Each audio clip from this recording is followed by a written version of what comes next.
जय हिंद दोस्तों, आज हम लोग देखेंगे बिहार पुलिस भर्ती 2022 का प्रैक्टिस सेट 20 देखेंगे। इससे पहले हम लोगों ने जो है 19 तक कंप्लीट कर लिया है और ये जो प्रैक्टिस सेट चला रहे हैं तो ये हम लोग का फुल लेंथ टेस्ट है, यानी कि आपको इसमें 100 प्रश्न देखने को मिलेगा। जिस तरह आपके एग्जाम हॉल में 100 प्रश्न देखने को मिलता है, बिल्कुल सिलेबस के अनुसार आपको एक एक सेट जो है प्रतिदिन दिया जाता है। और इसका जो क्लास होता है तो शाम को 8 बजे लाइव होता है, तो आप लोग प्रतिदिन लाइव क्लास में जुड़िएगा। और चलिए हम लोग इसको स्टार्ट करते हैं। यहाँ से हम लोग का जो प्रश्न शुरू हुआ, ये पहला प्रश्न जो हम लोग का है कि 1526 ईस्वी में किसकी महत्वपूर्ण पराजय ने भारत में पहली बार बाबर को मजबूती से स्थापित होने का अवसर दिया। तो यानी कि आपको बताना है कि 1526 ईस्वी के जो युद्ध हुआ था इसमें कौन पराजित हुआ था, जो कि यह पानीपत का प्रथम युद्ध था। ठीक, तो इसमें पराजित हुआ था इब्राहिम लोदी। ठीक, उसके बाद क्या है कि बाबर को जो है मजबूती प्राप्त हो गया। ऑप्शन आप लोग ये कर लीजिएगा।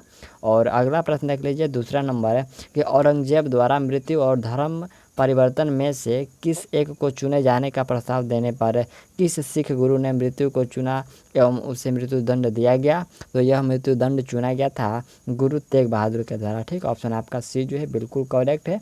यदि आपको किसी भी प्रश्न का आंसर याद हो तो आप लोग आंसर करते चलिएगा। और चलिए हम लोग तीसरा प्रश्न देखते हैं कि निम्न में से कौन स्वतंत्रता आंदोलन में नरमपंथी नेता था। देखिए यहाँ पर एक नरमपंथी और एक गर्मपंथी दल था, तो इसमें आपको बताना है कि नरमपंथी दल का नेता कौन थे। ठीक, तो कौन थे, आपका राइट आंसर हो जाएगा सुरेंद्र नाथ बनर्जी, जो कि नरमपंथी दल के नेता थे। ठीक, चलिए चौथा प्रश्न के प्रसिद्ध असहयोग प्रस्ताव को भारतीय राष्ट्रीय कांग्रेस के एक विशेष अधिवेशन जो कि सितंबर 1920 में स्वीकृति दी गई, यह अधिवेशन कहाँ हुआ था। ये जो असहयोग प्रस्ताव अधिवेशन है ये कहाँ हुआ था आपको बताना है। तो यह हुआ था कोलकाता में। ठीक, ऑप्शन आपका बी जो है बिल्कुल करेक्ट है।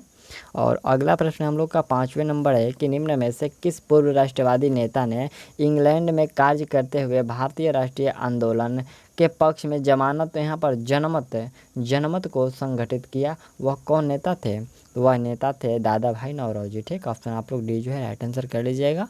और चलिए अगला प्रश्न यहाँ से हम लोग का 6ठे नंबर है कि भारतीय स्वाधीनता के समय भारतीय राष्ट्रीय कांग्रेस के अध्यक्ष कौन थे। देखिए यहाँ पर भारतीय स्वाधीनता के समय जो राष्ट्रीय कांग्रेस के अध्यक्ष वो कौन थे, तो वह अध्यक्ष थे जेबी कृपलानी। ठीक, ऑप्शन आप लोग जो है बी राइट आंसर कर लीजिएगा, उस समय जेबी कृपलानी थे। ठीक, चलिए अगला प्रश्न यहाँ से हम लोग का 7 नंबर है कि जालियांवाला बाग हत्याकांड के लिए जिम्मेवार जनरल डायल को गोली मारी थे। देखिए यहाँ पर जो जालियांवाला बाग में जो जनरल ओ डायल ने गोलियां बरसाई थी तो उसको किसने गोली मारा, यही आपका प्रश्न है। ठीक, चलिए पहला आप लोग का है कि सोहन सिंह भाकना ने, BBS आयर ने और हसरत मोहानी ने या फिर उधम सिंह ने।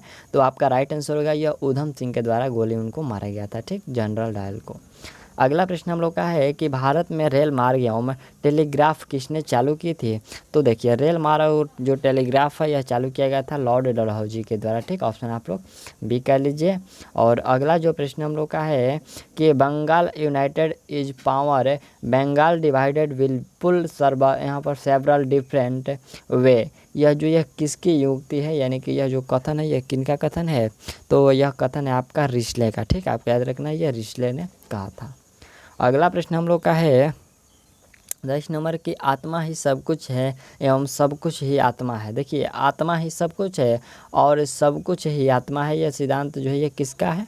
तो ये सिद्धांत है आपको सर्वेश्वरवादात्मक वाद का। देखिए यहाँ पर सर्वेश्वरवादात्मक वाद का ये सिद्धांत है। ठीक, चलिए नेक्स्ट प्रश्न हम से 11 नंबर है कि सिंधु घाटी की खोज, यहाँ पर सिंधु घाटी सभ्यता की खोज की गई कब।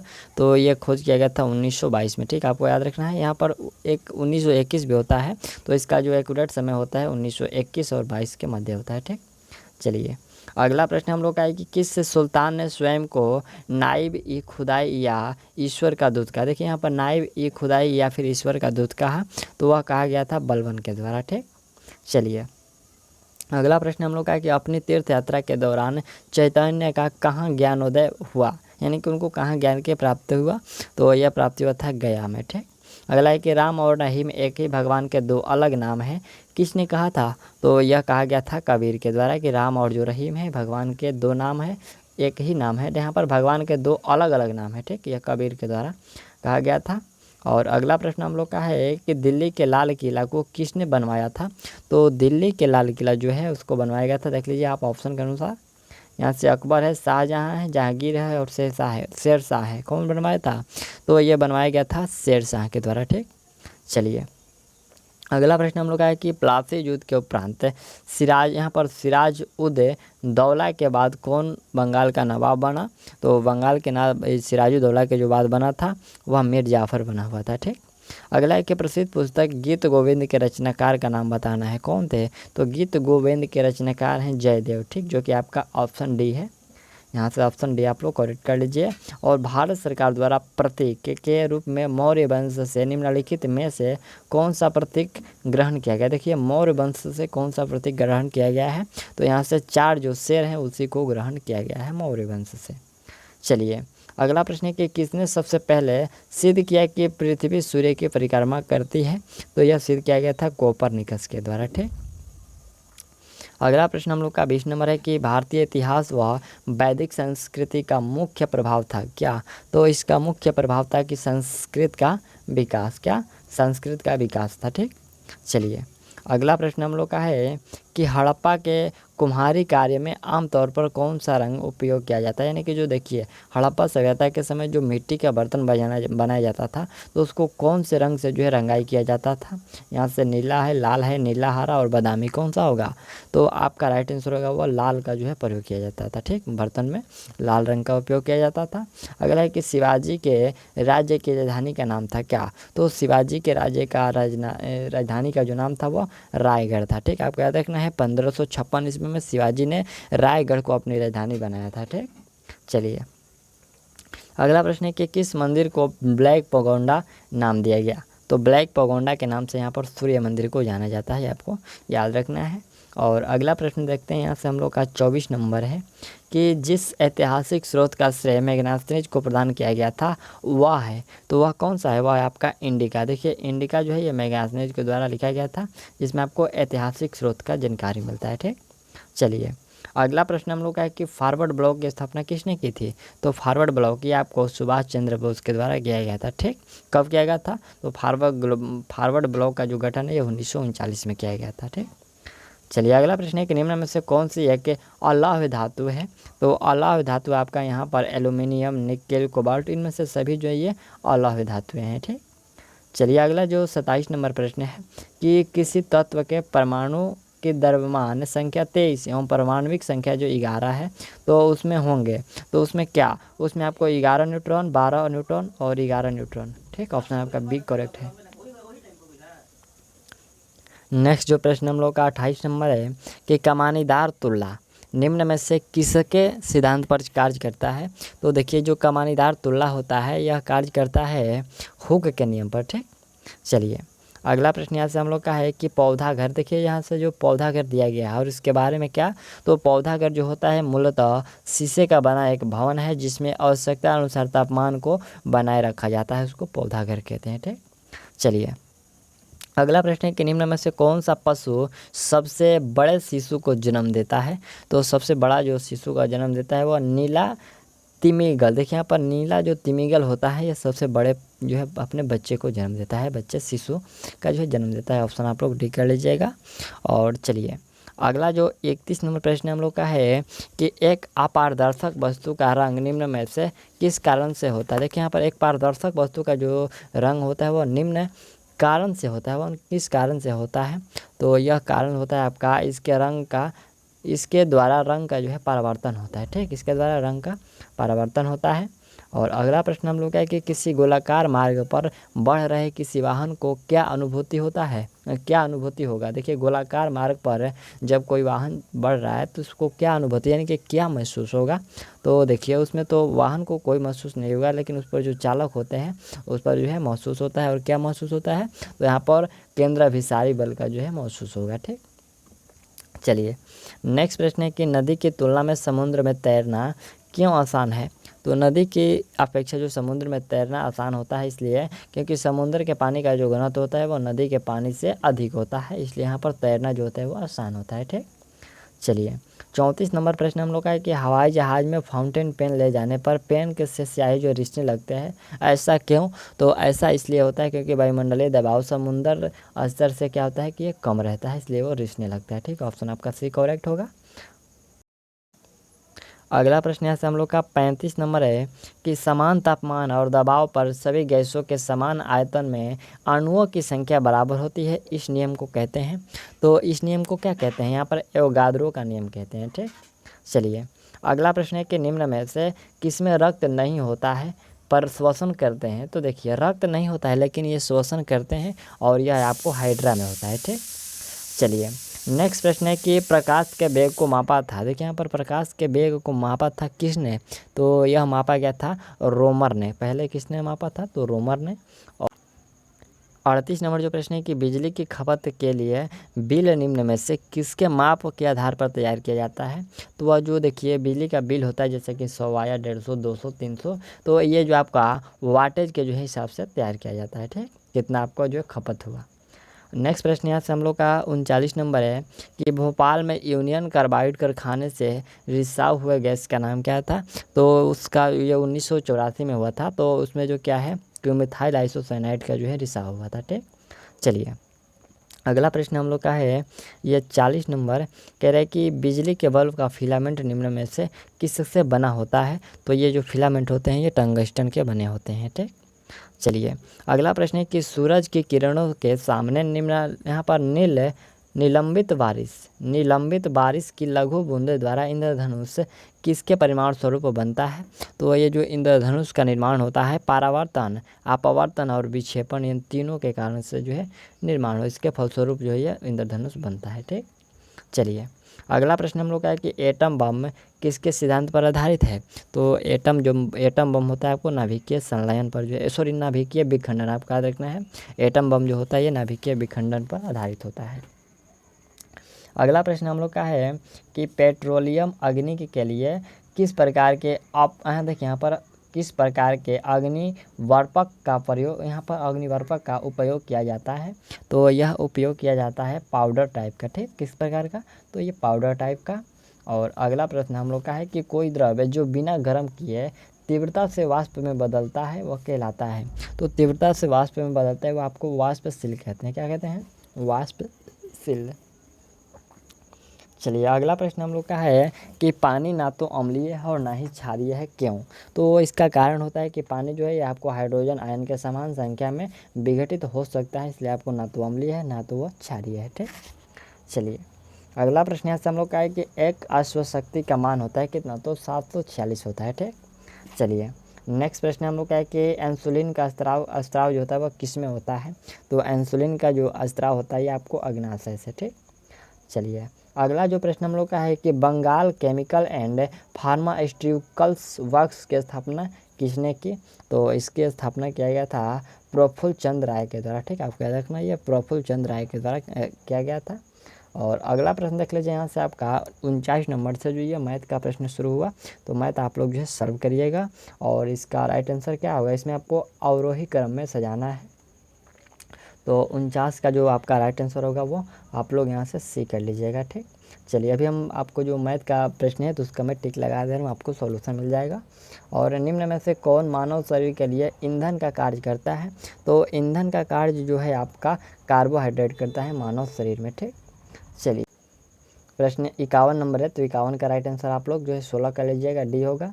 और 52 का जो राइट आंसर होगा वो आपको ए होगा। ठीक, फिर आपका यहाँ से 53 है तो 53 का राइट आंसर आप लोग डी कर लीजिएगा।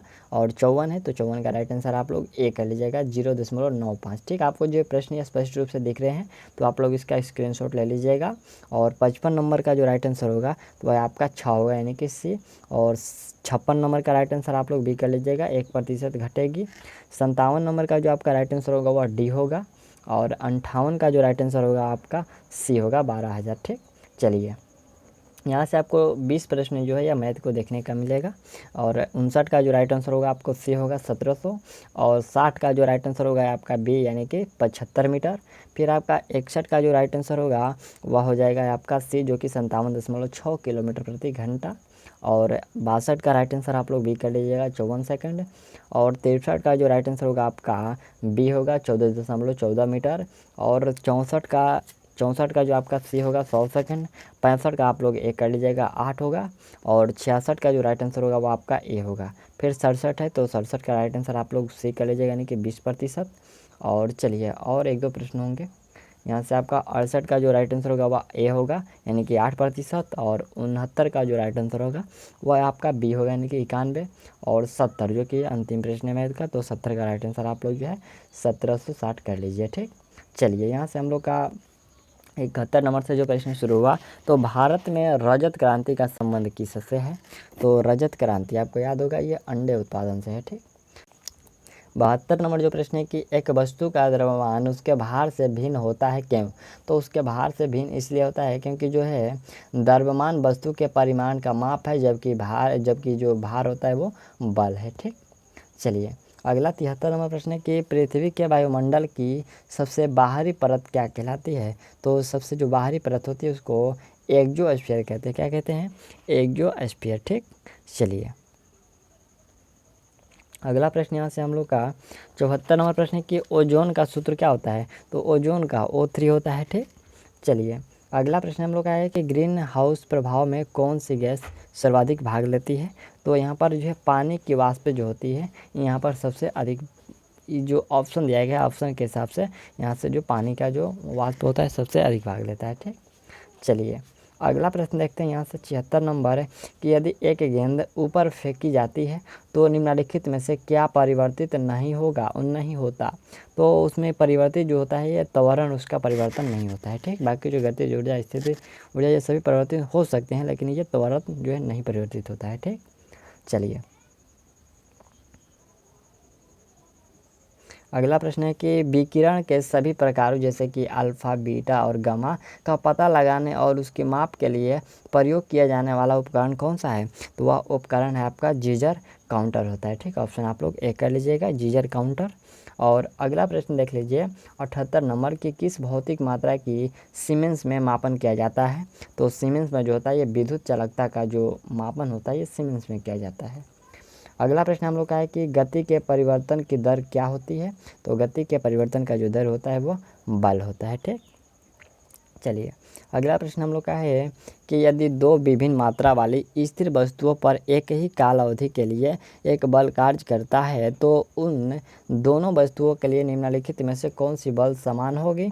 तो उसके लिए जो है गति क्या होगा कि समान होगा। ठीक, चलिए अगला जो प्रश्न हम लोग का है कि किस वर्ष में लॉर्ड विलियम बेंटिंक ने अंग्रेजी शिक्षा एक्ट को लागू करवाया था? तो वह करवाया था 1835 में। अगला है कि दिए गए विकल्पों में से अपेक्षा का अर्थ कौन सा है? तो अपेक्षा का अर्थ होता है, ये हिंदी का प्रश्न है, अभिलाषा होता है। ठीक, चलिए अगला जो प्रश्न हम लोग का है कि काठ की हांडी बार बार नहीं चढ़ती का आशय है? तो इसका सही अर्थ होगा कि छल कपट का जो व्यवहार है ये हमेशा नहीं चलता है, यही इसका सही अर्थ हुआ। ठीक, ये जो प्रश्न था पिछले सेट में भी आया हुआ था। और अगला प्रश्न हम लोग का है कि रश्मि रथी के रचयिता कौन है?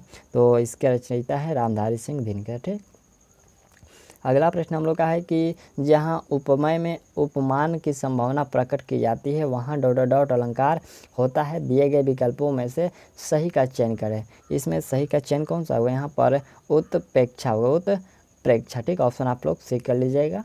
और अगला जो प्रश्न यहाँ से हम लोग का प्रश्न है कि दिए गए विकल्पों में से अवनी का जो है विरुद्धार्थी शब्द कौन सा है? अवनी का विरुद्धार्थी यहाँ पर कौन सा शब्द है?